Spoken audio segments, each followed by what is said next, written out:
What's going on, you guys? It's your Huggable Hipster here, and welcome back to my channel. Today's video is going to be a fun one. You guys know I run a gaming channel primarily, and I also have a music channel that I run, but I don't think you guys actually know about the hobbies that I have outside of content creation. What I do, like what things do I do when I am relaxing? And any of my YouTuber friends who are watching this, put your hobbies down below. I want to know what you guys do and how you guys touch grass. So first up, for one of my main hobbies that I've gotten into recently is Magic the Gathering. And so I have to put this down somewhere because it's going to get too much of a cluster. I am so in love with Magic the Gathering. It is unbelievable. This is actually one of my favorite cards. Artifact Creature Angel, flying. You can't lose the game and your opponents can't win the game. I love this card. I love it. You have to have an angel, the flying creature overhand to protect it. That way it doesn't get beaten down instantly, because this is a card that will get attacked on sight. There's another card that I absolutely love here. These are actually from all booster packs that I've gotten. I still need to sleeve them, but you know. Another one that I absolutely love is Drana and Linvalia, Legendary Creature Vampire Angel. Absolutely amazing. The artwork on these cards is just to die for. So good.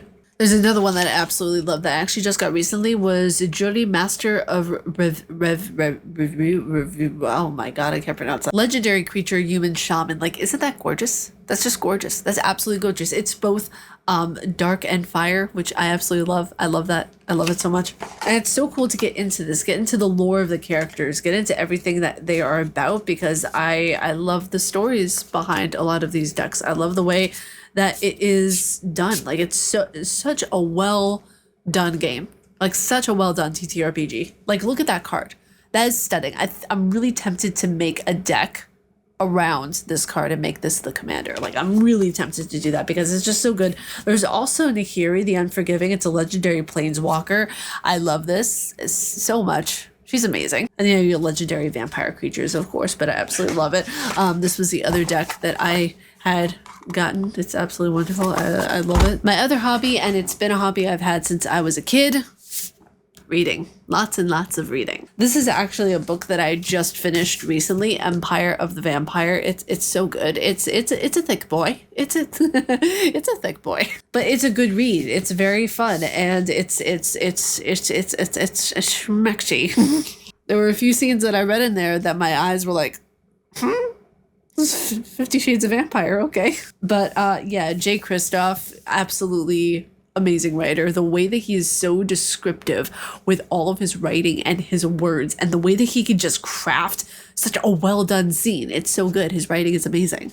This one, these next two, I still have to get around to reading. I mean, you know, book lovers can relate, right? Where we just pick up books because we love the author. We're like, we'll get to it. We will. It's like a backlog of video games. We'll get to it. Maybe not in this century, but we'll get to it. Next up is, this is another one that I need to get to. These are like my top 3 favorite authors as of right now. Jay Kristoff, Anne Rice, and Stephen King. I absolutely love these guys. Anne Rice, rest in peace. But this is from Blood Community and A Tale of Prince Lestat. So much of her stories of Prince Lestat I've loved ever since I was younger, a young teenager. Now, we all know that Stephen King is an amazing writer. Let's just stop right there. You know, that's just a statement in and of itself. He is an amazing writer. This one is If It Bleeds. Highly recommend picking this up from what I've read of it so far. I'll like take the books day of when I'm in Barnes & Noble, and I'll just like read at it. I'll be like, oh yeah, I want to get this.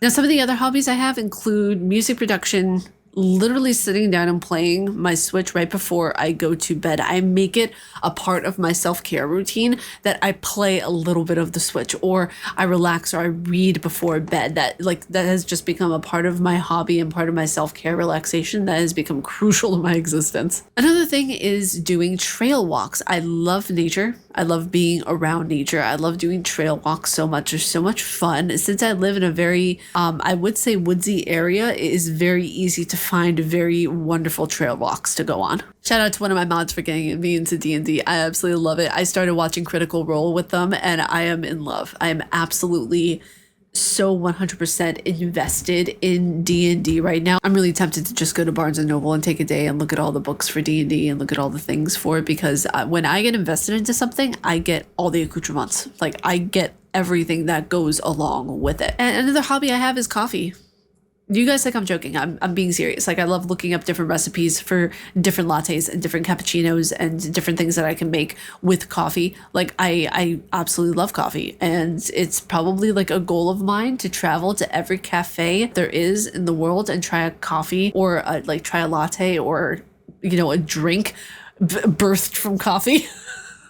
In every cafe that is in every part of the world. I really want to do that. And another one of my hobbies is collecting games, collecting figurines. It's an expensive hobby, but it's a hobby nonetheless. I love whenever I go on the hunt for like an older game that I can't find anywhere else. That's how I actually felt. Where did it go? Oh, it's over here. Okay, so I didn't exactly like hunt for this game, but Silent Hill Downpour. I remember being like, okay, I need to find this. I need to see where this is located. This cost me like $75 to get, but I found a really good copy of it on Amazon. And I was really, really happy about it. And it came in like, I think it was like 3 or 4 days. It came delivered, and I was so worried that I wouldn't be able to play it on my Series X. But if you have the disc, since it's backwards compatible, you can play it on the Series X. You don't necessarily need to worry about that. But the one thing I found interesting was that it's not available for purchase in the Xbox store. Maybe it's a regional thing, but I'm not sure. So yeah, that was it for this video. It was a fun little video that I thought you guys might be interested in to see what kind of hobbies I do as a content creator outside of work. But you guys, that was it for me. If you all like my face and what I do, please be sure to subscribe and hit that bell down below. I make videos every day here on YouTube. May you find your worth in the waking world, your hunter. Stay casually nerdy, and I will see you all in the next video. Umbasa.